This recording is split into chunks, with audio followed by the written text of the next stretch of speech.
बोले श्री प्राणनाथ प्यारे की जय, सतगुरु महाराज जी की जय। चिदादित्यं किशोरांगं परे धामनि विराजितं स्वरूप सचिदानंद निर्विकारं सनातनं। बंधो सतगुरु चरण को करो सुप्रेम प्रणाम। अशुभ हरण मंगल करण धनि देव चंद्र जी नाम। श्री प्राणनाथ सतगुरु परम विनय करो प्रणाम। उघरे विकट कपाट सुमरन जिनके नाम। श्री राम रतन सतगुरु मेरे काटो सकल कलेश। चरणों में करो वंदना हृदय करो प्रवेश। श्री प्राणनाथ निज मूलपति श्री मेहराज शुभ नाम। तेज कुंवर श्यामा युगल को पल पल करो प्रणाम, पल पल करो प्रणाम। धामधनी के लाडले व आत्म संबंधी प्यारे सुंदर साथ जी, आप सबके चरणों में मेरा कोटि कोटि प्रणाम। प्यारे सुंदर साथ जी, हमारा प्रसंग चल रहा है आदि नारायण के चारों शरीरों का वर्णन। तो आदि नारायण के चार शरीर हैं। जिस तरह से हमारे शरीर के चार शरीर बताए थे, इसी तरह से अक्षर ब्रह्म के भी चार शरीर हैं और आदि नारायण यानी महाविष्णु के भी चार शरीर हैं, जिनको चतुष्पाद के नाम से भी उल्लेख किया गया। अब उन चतुष्पाद में से एक स्थूल है, दूसरा सूक्ष्म है, तीसरा कारण है और चौथा महाकारण है। तब स्थूल शरीर में देखते हैं तो स्थूल में क्या है, उनके जो स्थूल को मन कहते हैं। तो इसके अंदर क्या है, 14 लोक ब्रह्मांड है। 14 लोक ब्रह्मांड को घेरकर अष्टावरण है और उनके ऊपर ज्योति स्वरूप और गायत्री। तो ये सारे स्वरूप को मिलाकर आदि नारायण का ये स्थूलपाद बनता है। अब इसके ऊपर सूक्ष्मपाद है, जिसको महतत्व कहते हैं, जो बुद्धि का स्वरूप है। तो जितनी ही चीजें स्थूल शरीर में हैं, जो 5 तत्व हैं, 3 गुण हैं, उन सब का मूल इस महतत्व के अंदर मौजूद है। लेकिन अंतर इतना है कि ये स्थूल रूप में प्रकट होकर सृष्टि का संचालन करते हैं और इस महतत्व के अंदर ये सूक्ष्म रूप से मौजूद होते हैं। तब इस सूक्ष्म पाद के अंदर देखते हैं कि क्या क्या शक्तियां हैं। तो जो महाराज जी ने वर्णन किया है कि इस सूक्ष्म पाद को निर्गुण भी कहा गया है, निराकार भी, निरंजन भी, काल पुरुष भी, काल निरंजन, शब्द ब्रह्म, यानी कितने ही शब्द इसको कहे गए हैं। शक्ति रूप का ये आगे वर्णन लेंगे कि इनके गुणों के आधार पर इनका नाम रखा गया। अब देखते हैं कि इस तक जाने का तरीका कौन सा है। जैसे वर्णन किया था कि भक्ति में वर्णन किया था कि भक्ति 3 तरह की, एक सगुण भक्ति और एक निर्गुण भक्ति और तीसरी है पराप्रेम लक्षणा भक्ति, जो इनसे अलग है। तो जो ये आदि नारायण का जो स्थूल शरीर है, तो इस स्थूल शरीर को तो नवधा भक्ति से, जो बताई थी, बैकुंठ की 4 तरह की मुक्ति प्राप्त की जा सकती है। तो यहाँ तक कि जो स्थूल पाद है, स्थूल पाद के अंदर जो भी शक्तियाँ हैं, तो वे सगुण भक्ति से प्राप्त की जा सकती हैं, क्योंकि ये सगुण ब्रह्म है। और जो ये महतत्व है, इसको निर्गुण ब्रह्म बताया है, तो ये निर्गुण भक्ति से ही प्राप्त होता है। जो निर्गुण भक्ति के, जिसको अष्टांग योग भी कहा गया है, जिसके 8 प्रकार हैं, यानी यम, नियम, आसन, प्राणायाम, प्रत्याहार, धारणा, ध्यान और समाधि। तो ये 8 अंग है निर्गुण भक्ति के। तो जो भक्त हैं, योगी हैं, ध्यानी हैं, वो अपनी स्थिति के अनुसार पहुंचकर कौन सी कैटेगरी में पहुंचते हैं? जब लास्ट में पहुंचते हैं समाधि की स्थिति में, तो उस समाधि की स्थिति में ही इनके अंदर जो शक्ति मौजूद है उन शक्तियों को आत्मसात करते हैं। क्योंकि हर चीज में एक वर्णन करने में और एक किसी चीज का अनुभव करने में, आत्मसात करने में बहुत डिफरेंस होता है। तो ये शब्दों से वर्णन किया जा रहा है ताकि हर एक चीज को वर्णन कर सके। लेकिन अगर आध्यात्म में इन शक्तियों का अनुभव करना है तो वो तो समाधि की स्थिति में ही होता है। लेकिन सतगुरु महाराज जी इन सब शक्तियों का अनुभव करके कहां तक पहुंचे हैं? परमधाम तक। तो रास्ते में उनके बीच में यानी पाताल से लेकर परमधाम तक के वर्णन में जितने भी स्थान हैं, जितनी भी शक्तियां हैं, उन शक्तियों को सतगुरु महाराज जी ने अनुभव करके तब हमें ये बताया है, ताकि हम सत्य को असत्य और असत्य को सत्य ना समझे, माया को भ्रम और भ्रम को माया ना समझे। नहीं तो शास्त्रों में इनका वर्णन है तो कई जगह जो वर्णन किया गया है तो इस महतत्व को ही परमात्मा बताया गया है। जैसे पीछे वर्णन किया है कि कोई अष्ट आवरण के अंदर जो मन का, बुद्धि का और अहंकार का आवरण है उसको भी ब्रह्म मानकर उसकी उपासना करते हैं। कोई ज्योति स्वरूप तक पहुंचा है तो ज्योति स्वरूप को ब्रह्म मानकर उपासना में लीन है। कोई इस काल निरंजन तक पहुंचा है तो इसको ब्रह्म मानकर, यानी महाराज जी कह रहे हैं कि जो जहां तक पहुंचा है वो वहीं तक का वर्णन किया है और वहीं तक उनका विश्राम स्थान हो गया। तो अब महाराज जी ने तो सारी चीजों का अनुभव किया है, इसलिए उन हर चीज का बारीकी से वर्णन करके हमें बताया। तब इसको कह रहे हैं कि जो निर्गुण भक्ति है, निर्गुण भक्ति के माध्यम से, अष्टांग योग के माध्यम से इनके अंदर जो शक्तियां मौजूद हैं उनका अनुभव किया जा सकता है। तो इसके अंदर 10 विद्याएं शक्तिशाली हैं। वे कौन कौन सी हैं? जो 9 देवियां, काली, तारा, भुवनेश्वरी, छिन्नमंत्रा, भैरवी, धूमावती, बंगलामुखी, मातंगी, षोडशी और कमला।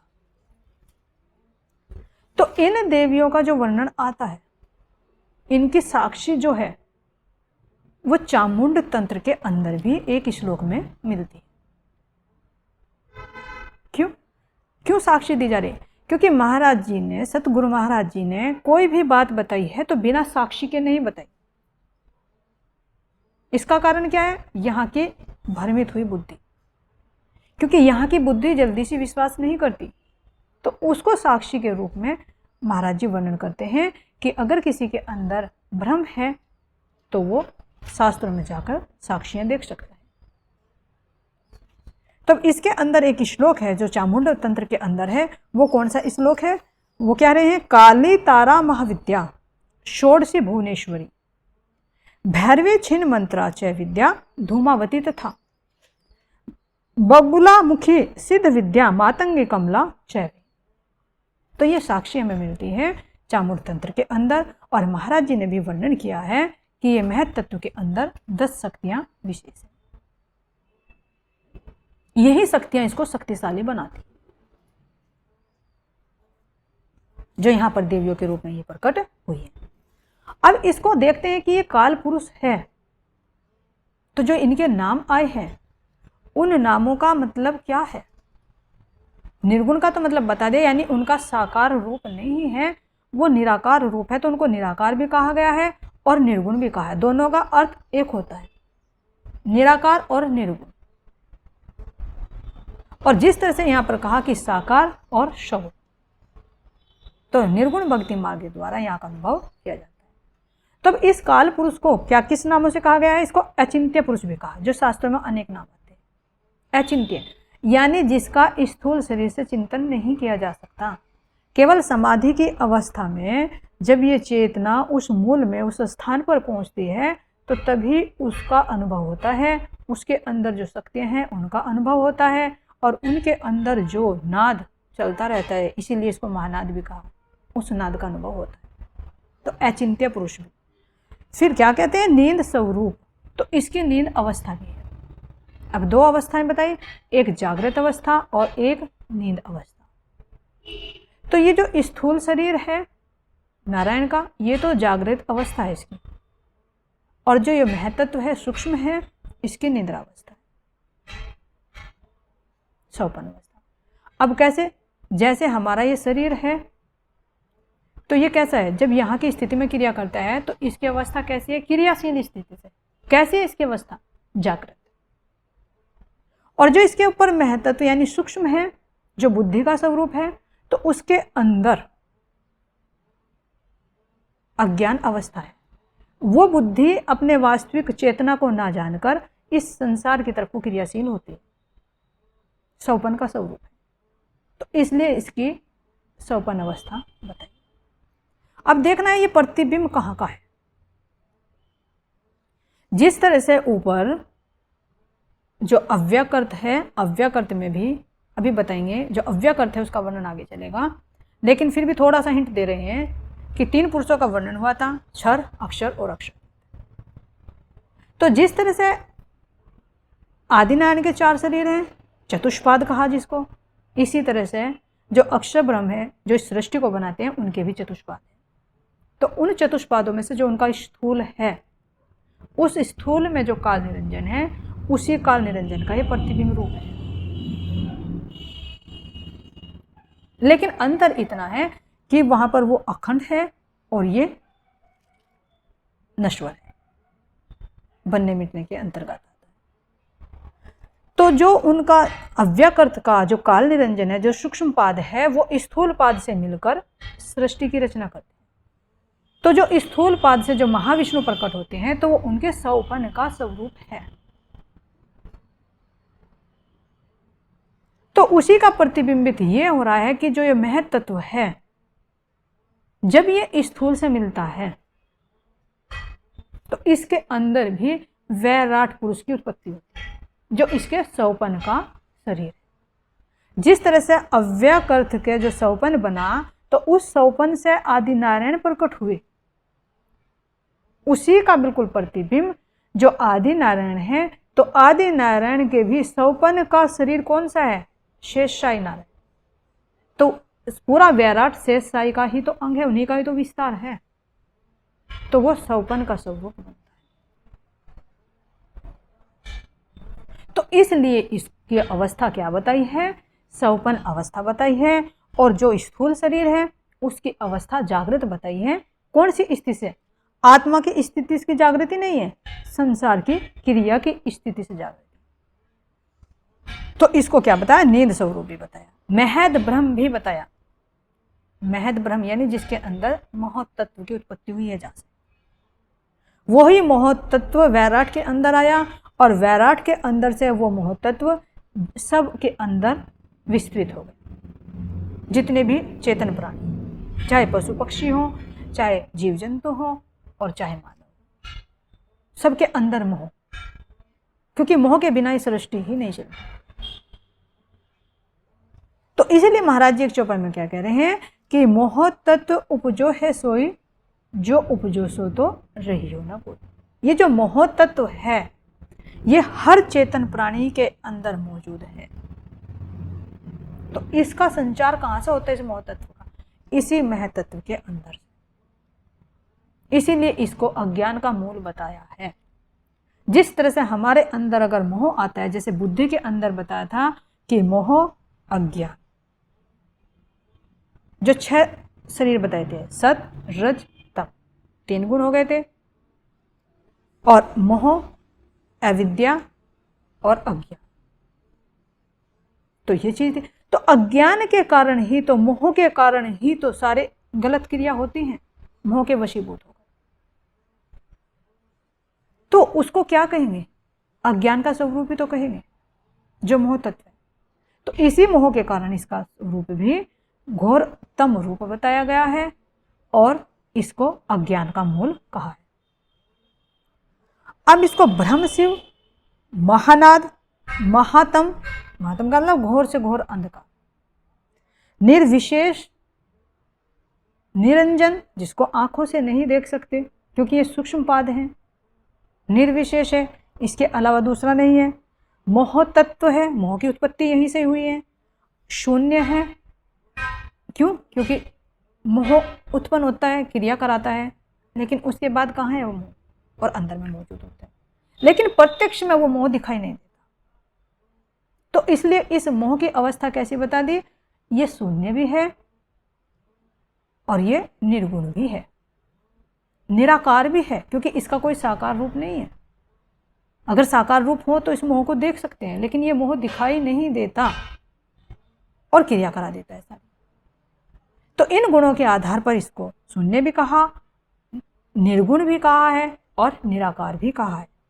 इसलिए इस गुणों के आधार पर इस महत तत्व के अनेक नाम हैं।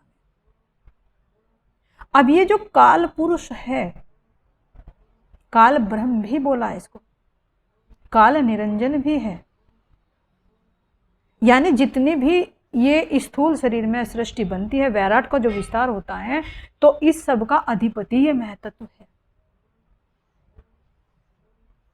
जितने समय तक इस सृष्टि को रखना है सब इसी के अधीन है।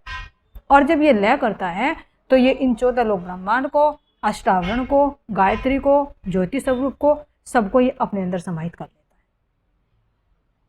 जो प्रलय का प्रसंग आएगा उसमें इसका विस्तार वर्णन है। लेकिन ये सब समेट कर इस मोह तत्व के अंदर चले जाए, अपने अंदर से ही विस्तार किया और अपने अंदर ही ये समेट लेता है। अब इसकी शक्तियों के बारे में बात करते हैं कि इसके अंदर जो 10 शक्तियां हैं, 10 शक्तियों के अलावा और कौन कौन सी कितनी शक्तियां इसके अंदर मौजूद हैं। ये जो काल निरंजन पुरुष है, इसने अपने आप को 3 भागों में विभाजित किया, आध्यात्म, अधिदेव और अधिभूत। तो जो आध्यात्म है, इस आध्यात्म में इसके साथ में सुनना शक्ति है, जो विशेष शक्ति है इनके साथ में, और इसके अंदर भी इसी के साथ में इसकी 24,000 शक्तियां और है। और इनका स्वभाव क्या है? इच्छा, क्रिया और ज्ञान। अब दूसरा आता है अधिदेव। अब अधिदेव शक्ति में विद्या शक्ति है और ब्रह्म विद्या शक्ति है, इसके साथ में भी 24,000 शक्तियां हैं। इनके 3 स्वभाव हैं, आवरण, विक्षेप और काल। अब इसके बाद आता है इसका तीसरा जो रूप है वो है अधिभूत। तो इस अधिभूत के अंदर 10 ब्रह्म विद्या शक्ति है और ब्रह्मरानी शक्ति है, और इसका स्वभाव असत, जड़ और दुख है। इस तरह से इसी के साथ में भी इसकी 24,000 शक्तियां मौजूद हैं। तो इन सारी शक्तियों को मिलाकर ये 72,000 शक्तियां होती हैं, और इनके साथ में जो सुनना शक्ति है, विद्या और ब्रह्म विद्या शक्ति है, और उसके साथ में 10 महाविद्या और ब्रह्मरानी शक्ति है। तो 10 विद्या यही हैं जो 10 देवियों के नाम बताए हैं, और 72,000 शक्तियां जो इसको मिलाकर या इन शक्तियों के कारण यह बहुत ही बलशाली है, और जो इस सृष्टि का संचालन में सहायक बनती है। तो ये सब मूल कहाँ का है? जो अभी बताया कि अव्याकृत का जो सूक्ष्म पाद है, जहां पर काल निरंजन है, उस काल निरंजन का ही प्रतिबिंबित रूप है, जो इस सृष्टि को संचालन के लिए सहायक बनती हैं ये शक्तियां। और यही 72,000 शक्तियां इस तन के अंदर 72,000 नाड़ियों के रूप में क्रियाशील रहती है। अब देखना है कि जो ये शक्तियां हैं इनके क्या क्या कार्य हैं। जो ये 3 शक्तियां हैं, तो अब ये देखते हैं 3 शक्तियों का विभाजन कैसे कैसे हुआ है। अब जो वैराट है, वैराट किससे बना है? 5 तत्वों से,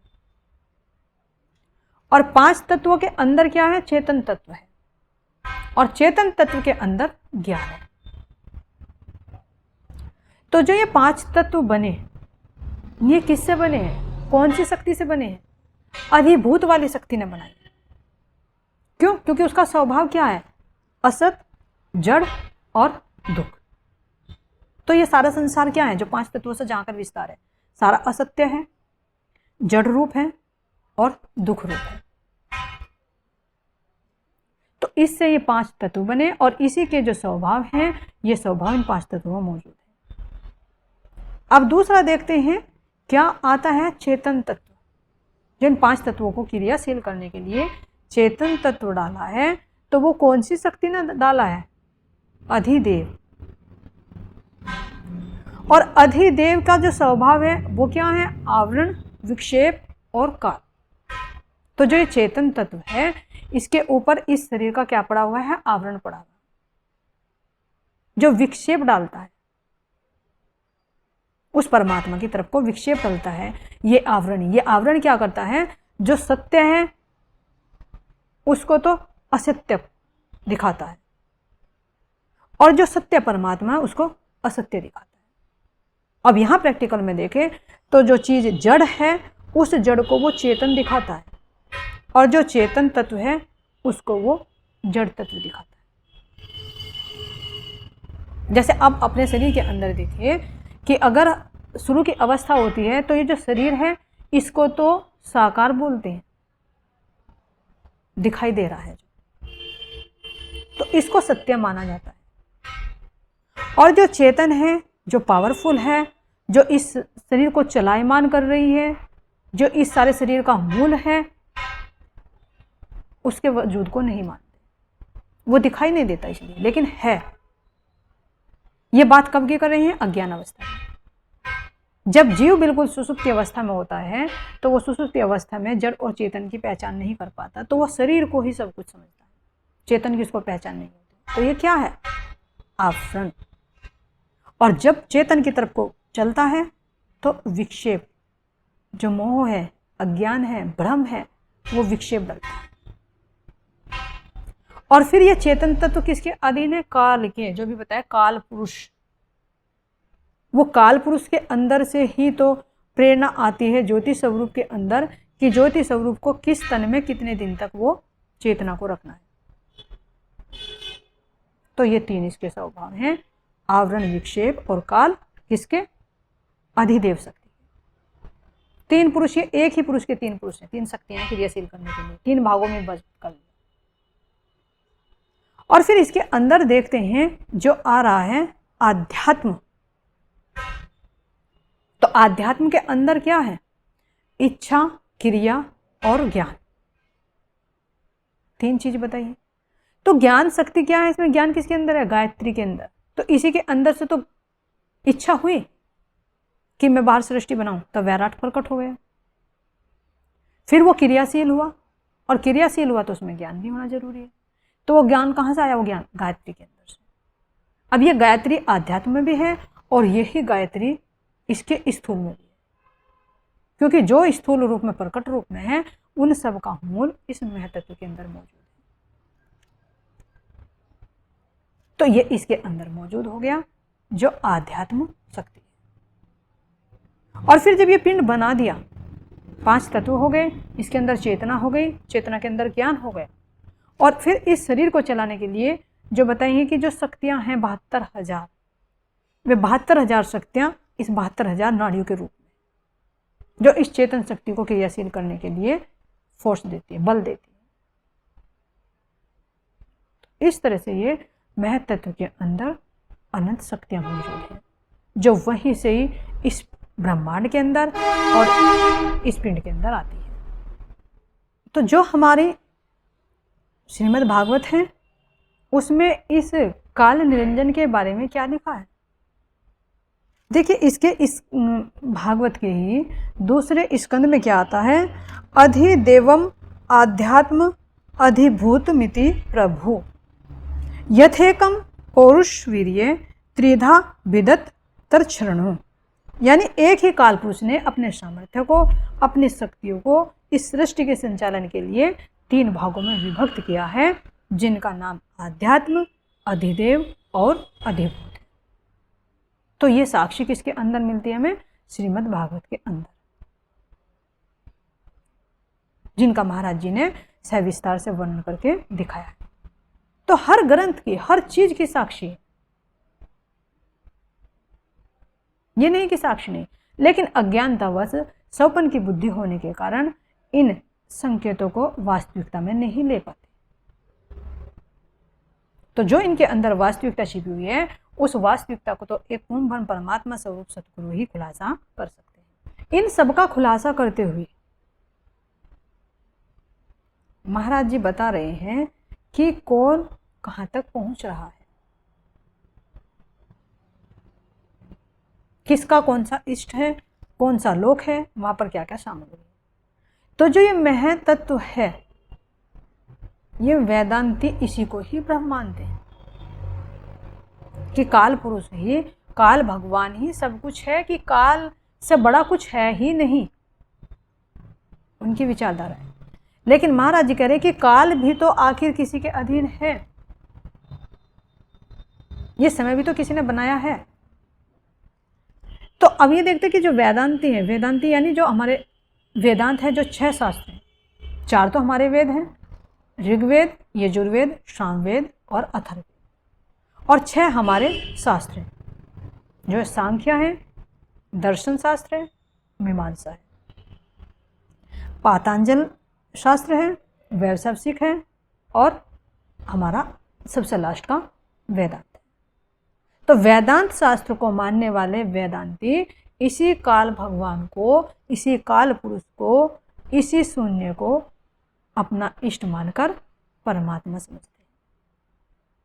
लेकिन महाराज जी इन सब का खुलासा करके बता रहे हैं कि एक परमात्मा कौन है, और उस परमात्मा का जो अक्षर ब्रह्म है, उस अक्षर ब्रह्म का 100पन से जो नारायण बना है, तो ये सारे इस 100पन के अंदर ही आते हैं, हद के अंदर ही आते हैं। तो इस मह तत्व के ऊपर नारायण का कौन सा है, कारणपाद, तो उस कारणपाद में 7 शून्य 7 स्वर हैं, जिसका वर्णन आगे लेंगे। इन्हीं शब्दों के साथ वाणी को विराम देती हूँ। बोले श्री प्राणनाथ प्यारे की जय, सतगुरु महाराज जी की जय हो। प्रणाम जी।